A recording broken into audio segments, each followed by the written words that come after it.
سنة 1951 وتحديدا ليلة 6 مايو وفي قصر عابدين أقيم حفل زفاف الملك فاروق الأول على الملكة نريمان صادق.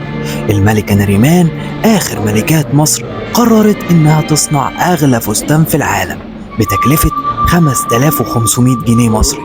صممت الفستان دار الأزياء الفرنسية جيرمان ليكونت.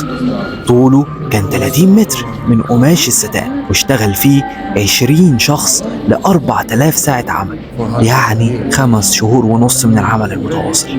اللي خلى الفستان غالي هو ترصيعه ب25 ألف قطعة ألماظ ستراس عشان يوصل وزنه ل 12 كيلو.